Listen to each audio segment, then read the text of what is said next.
चिट्ठियों ने लिखे पिया गो मोने आबई, चिट्ठियों ने लिखे पिया गो मोने आबई। केहन भेल छेतिया कठोर हे परम प्रिय, केहन भेल छेतिया कठोर हे परम प्रिय। पिय मोर गेल परदेस है परम प्रिय। सासु मोर आबे अभी के बुझावे, सासु मोर आबे अभी के बुझावे।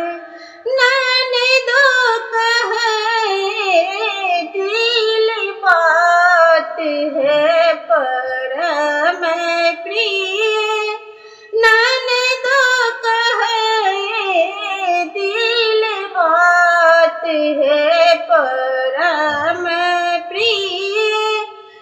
केसिया बन्हाए लेलो सोलहो सिंगारी खेलो, केसिया बन्हाए लेलो सोलहो सिंगारी खेलो।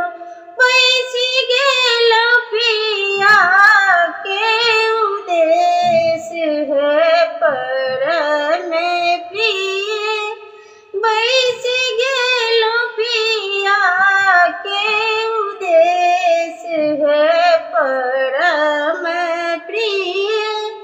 पिया मोर गेल परदेस है परम प्रिय। बरहे बरके पर पिया मोरा लौटल, बरहे बरके